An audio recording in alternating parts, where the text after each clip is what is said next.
Halo rekan-rekan semua, perkenalkan nama saya Iqbal Riza. Kali ini saya akan coba berbagi pengetahuan mengenai ketenaga listrikan di Indonesia. Materi yang akan disampaikan berasal dari referensi buku Profesor Zuhal yang berjudul Ketenaga Listrikan Indonesia yang dikarang pada tahun 1995.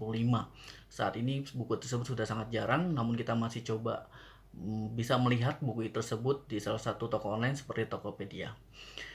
Baik, langsung saja. Yang pertama, bab 1 yaitu mengenai pengembangan ketenagalistrikan Indonesia menyongsong abad ke-21 yang akan saya sampaikan dengan saya Iqbal Riza Fathudin dalam jurusan Manajemen Ketenagalistrikan dan Energi, Departemen Teknik Elektro, Fakultas Teknik Universitas Indonesia. Yang pertama, pendahuluan.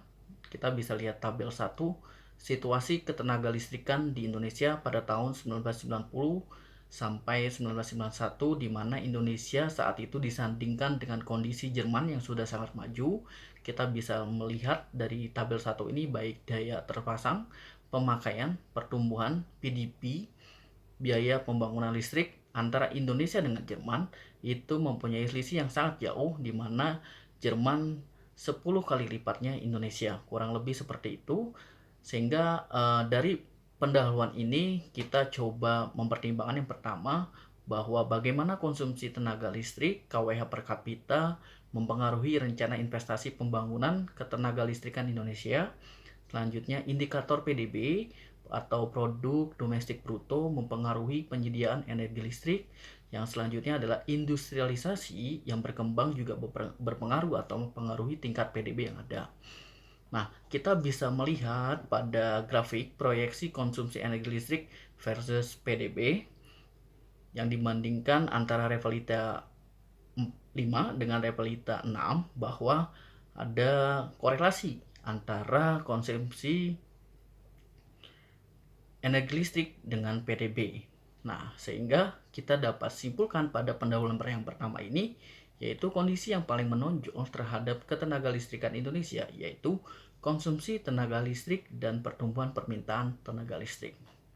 Baik, selanjutnya yang kedua adalah situasi ketenaga listrikan pada tahun 1992 sampai 1993, di mana Indonesia pada saat itu sudah mempunyai beberapa jenis pembangkit dari mulai PLTA hingga PLTGU dengan masing-masing megawatt yang daya yang terpasang di tiap pembangkit dari tahun 83 hingga 1993.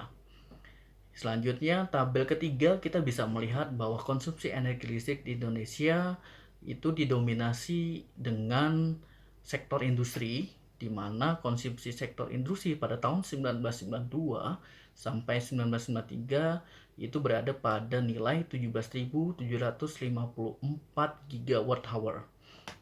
Kita bisa menganalisa dari situasi ini bahwa pertumbuhan ekonomi Indonesia dari tahun 1983 hingga 1993 terus mengalami fluktuasi atau kenaikan bahkan penurunan secara fluktuasi atau tidak menentu. Selanjutnya adalah tren konsumsi energi listrik tahun 1986 hingga 1992 sampai 1993 juga fluktuatif. Nah, di sini kita bisa sandingkan bahwa hubungan antara pertumbuhan ekonomi Indonesia dengan tren konsumsi energi listrik itu mengalami tren yang sama, walaupun secara grafik magnitudenya tidak sama atau tidak ekuivalen, tapi secara tren itu selalu beriringan. Sehingga kita bisa menyatakan bahwa pertumbuhan ekonomi Indonesia berpengaruh terhadap tren konsumsi energi listrik di Indonesia, namun tidak bersifat ekuivalen atau linier. Selanjutnya, perencanaan jangka panjang sistem tenaga listrik Indonesia. Nah, dari perencanaan jangka panjang ini kita bisa membagi beberapa fundamental atau beberapa blok-blok dalam merancang jangka panjang sistem ketenaga listrikan di Indonesia. Yang pertama, ada perencanaan jangka panjang energi listrik itu sendiri. Yang kedua, mau dipengaruhi juga kebijakan, lalu peran swasta, aspek dana dan tarif, tantangan abad 21, pengembangan pembangkit penyaluran distribusi, hingga dampak lingkungan yang akan ditimbulkan dengan adanya pembangkit listrik. Dari beberapa pertimbangan ini akan muncul isu yang pertama adalah regulasi, di mana regulasi ini berkaitan dengan tata pelaksanaan, pengelolaan, dan tanggung jawab. Yang kedua, keekonomian, visibilitas, subsidi, dan biaya eksternalitas. Yang selanjutnya adalah cadangan sumber daya yang tersedia, tentu saja energi fosil, energi terbarukan, dan energi baru terbarukan. Teknologi konservasi seperti pembangkit, tenaga ahli, investasi, lalu isu global seperti pemanasan global dan carbon trade. Nah, dari gambar ini kita juga bisa melihat yaitu potensi dampak akibat adanya pembangkit. Nah, sehingga dalam slide yang ketiga ini kita bisa menyatakan bahwa tujuan utama dari rencana pengembangan ketenagalistrikan adalah untuk merancang sistem ketenagalistrikan guna memenuhi listrik di masa mendatang dengan efisiensi biaya yang optimal. Tentu saja lagi-lagi dalam aspek teknis kita juga sangat mempertimbangkan biaya. Oke, kita mulai dengan perencanaan jangka panjang energi listrik. Yang pertama, pertimbangannya adalah menentukan jumlah serta ragam cadangan sumber daya energi disertai lokasi dan kualitasnya. Lalu memilih alternatif teknologi konservasi yang telah teruji. Selanjutnya proses perencanaan dan pemilihan pusat listrik yang optimal. Dari tabel 4 kita juga bisa melihat beberapa potensi sumber daya energi dan konsumsi energi di Indonesia, baik mulai dari minyak bumi, gas alam, batu bara, air, dan panas bumi. Beberapa energi ini sudah ada di Indonesia. Nah, secara analisa sebelum abad 21 kita tentu saja bagaimana meningkatkan tingkat elektrisitas di Indonesia. Nah, namun setelah abad 21 trennya adalah bagaimana kita meningkatkan elektrisitas juga ketahanan energi nasional. Karena tentu saja energi yang kita punya saat ini cenderung atau didominasi dengan energi fosil yang akan lambat laun energi tersebut akan habis. Nah, sehingga isu ke depan ya bagaimana kita mencapai ketahanan energi terus-menerus yang ada di Indonesia. Tentu saja dari pola sebelum abad 21 dan menjelang selama abad 21 ada perbedaan. Dimana salah satunya adalah kita mempertimbangkan DSM atau Demand Side Management dan energi terbarukan. Tren setelah abad 21 atau selama abad 21, Demand Side Management dan energi terbarukan menjadi isu utama. Sehingga pada slide 3.1 kita dapat menyatakan bahwa perencanaan ketenagalistrikan jangka panjang Indonesia sebagai negara berkembang perlu mengikuti perkembangan teknologi penyediaan dan penyaluran energi listrik. Nah, salah satu yang menjadi prima adalah energi terbarukan. Yang kedua adalah mengenai kebijakan. Di mana tujuannya adalah menyediakan energi secara berkesinambungan dalam jumlah yang cukup untuk keperluan masyarakat dengan harga yang terjangkau dan tingkat keandalan tinggi. Lagi-lagi berkaitan dengan bagaimana kita menyediakan harga atau cost yang seefisiensi yang mungkin dengan kehandalan energi listrik yang mumpuni untuk kebutuhan masyarakat.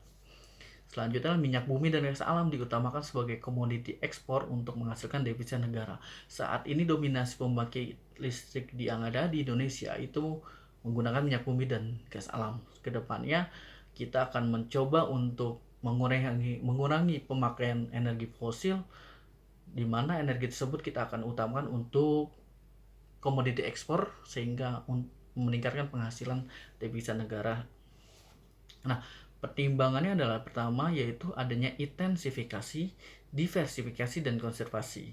Nah, secara analisa pernyataan A atau menyediakan energi secara berkesinambungan ini merupakan definisi daripada ketahanan energi nasional. Sehingga pada masa ini kebijakan energi nasional sudah mulai dicanangkan walaupun sedikit kontradiktif dengan pernyataan B bahwa aktivitas penggunaan energi lebih condong mendahulukan ekspor dibandingkan domestic market obligation, di mana kita tahu bahwa domestic market obligation yaitu aktivitas penggunaan energi yang mendahulukan kebutuhan dalam negeri. Melalui itu pernyataan tersebut dapat dicermati bahwa kebijakan penggunaan energi terbarukan belum dicanangkan. di mana berdasarkan hal ini didasarkan pada Undang-Undang Nomor 15 Tahun 1985. Dalam slide 32 mengenai kebijakan, kita dapat menyatakan bahwa pembangkit ketenaga listrikan nasional atau PLN mempunyai tanggung jawab utama, yaitu membangkitkan, menyalurkan, dan mendistribusikan listrik ke seluruh tanah air. Selanjutnya 3.3 mengenai peran swasta.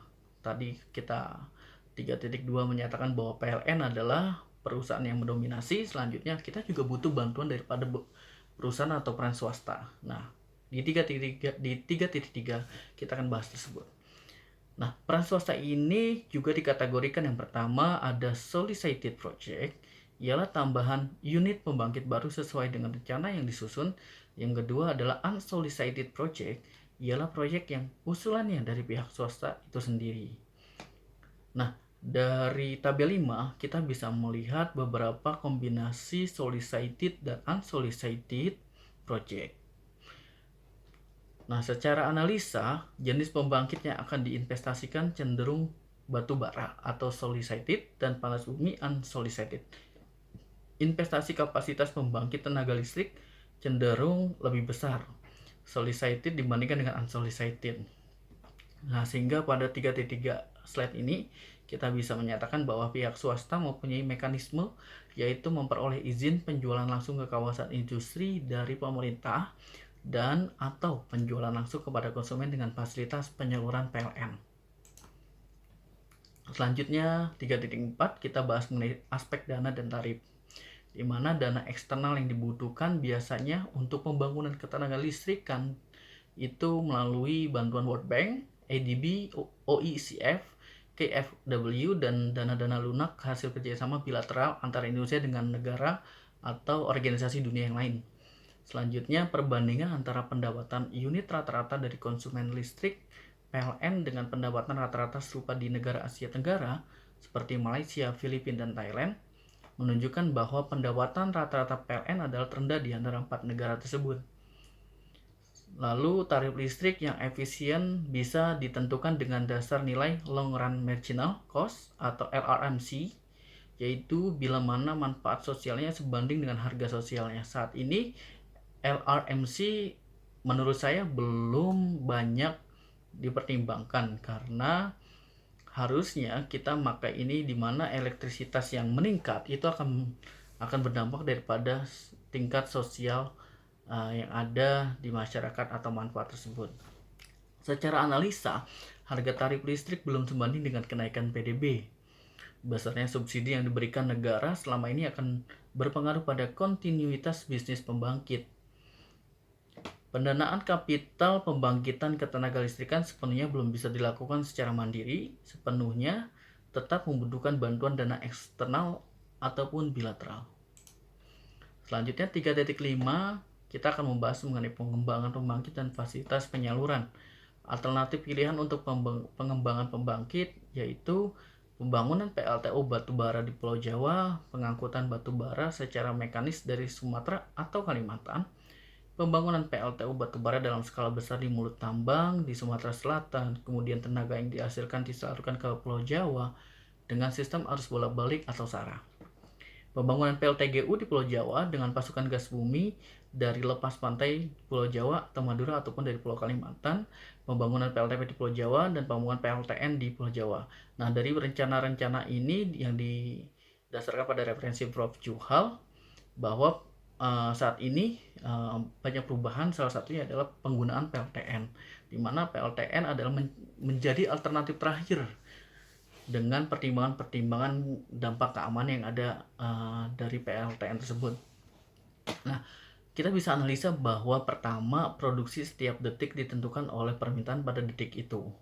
Menyiapkan cadangan pembangkit agar mencukupi dan menjamin kualitas, stabilitas, dan reliabilitas sistem tenaga listrik. Dibutuhkan sistem proteksi selama sistem tenaga listrik berjalan agar kontinuitas terus berjalan kepada pelanggan, sehingga kita dapat menyatakan bahwa pembangunan pusat tenaga listrik mempertimbangkan kondisi lingkungan dengan cara melakukan analisis, evaluasi, dan pemantauan dampak lingkungan sejak rencana awal hingga beroperasi. Selanjutnya mengenai dampak lingkungan, tentu saja dampak yang dimaksud adalah dampak buruk daripada akibat adanya aktivitas pembangkit listrik. Impact daripada pemakaian bahan bakar fosil yang pertama adanya pemanasan global atau meningkatnya CO2, hujan asam, SO2 dan NO4, penipisan lapisan ozon yang saling berhubungan satu dengan yang lainnya. Analisa yang pertama adanya kebijakan dari seluruh negara di dunia untuk mengurangi emisi karbon, salah satunya dengan aktivitas carbon trade. Di Indonesia sudah ada kebijakan yang dikeluarkan oleh DEN untuk menerapkan implementasi energi terbarukan mulai dari tahun 2025. Dibutuhkan biaya eksternalitas sebagai bentuk tanggung jawab pihak pembangkit terhadap kehidupan sekitar khususnya yang terkena dampak. Penggunaan green technology akan menambah biaya capital yang sebanding kenaikannya dengan harga produksi. Pada dampak lingkungan ini kita bisa menyatakan bahwa dampak lingkungan yang dibuat oleh aktivitas pembangkit energi listrik secara terus-menerus berkesinambungan menyebabkan kerusakan pada lingkungan sehingga butuh energi terbarukan sebagai alternatif daripada pengurangan dampak lingkungan tersebut. Nah, secara kesimpulan akhir atau ikhtisar di mana laju perkembangan ketenaga listrikan itu dipertimbangkan dengan beberapa aspek. Yang pertama, pendanaan, kelembagaan, pembatasan lingkungan, stabilitas politik, laju pertumbuhan ekonomi, sumber daya energi, dan kerangka pengaturan. Demikian sharing dari saya, semoga bermanfaat. Jika ada yang perlu ditanyakan atau diskusi, bisa lihat kolom deskripsi berikut ini.